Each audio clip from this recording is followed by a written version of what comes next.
111 cercueils, dont ceux de 4 enfants, alignés dans un hangar à Lampedusa le 5 octobre 2013. Depuis ce drame, l'Europe n'a pas été capable de faire face à une crise humanitaire qui n'a fait que prendre de l'ampleur. Pourtant, cette tragédie avait secoué les consciences.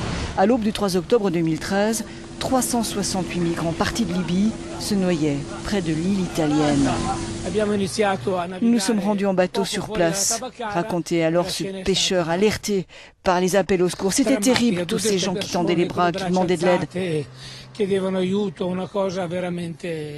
Alors on a appelé tout de suite le port et on a commencé à secourir les gens.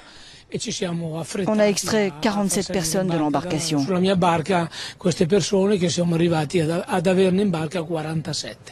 Directement confrontée à ce drame, l'Italie réagit et met en place l'opération de sauvetage Mare Nostrum.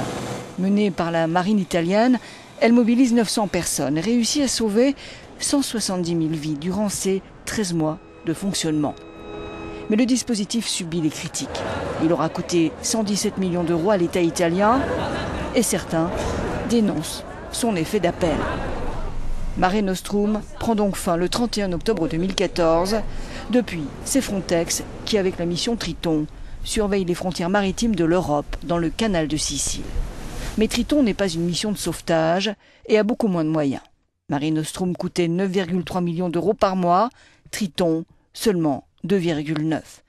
Et surtout, alors que les Italiens, avec Mare Nostrum, allaient près des côtes libyennes si besoin, Triton se limite à des missions de surveillance dans les 30 miles nautiques autour des côtes de la Sicile, Lampedusa et Malte. Depuis Frontex, dit ce représentant de Save the Children, on a observé une augmentation du nombre de réfugiés, alors que pourtant la plupart d'entre eux savent bien qu'ils ne peuvent plus compter être sauvés comme avant après avoir quitté la Libye par exemple. Malgré le danger, le flux migratoire en mer Méditerranée n'a pas diminué, au contraire. Ici, c'est un chalutier avec 345 réfugiés syriens qui est secouru par un bateau de croisière près de Chypre. Car en 2014, 25% des vies sauvées l'ont été par des navires privés, selon Amnesty International, avec les risques que cela comporte. Beaucoup de ces navires évitent désormais certaines routes pour cette raison.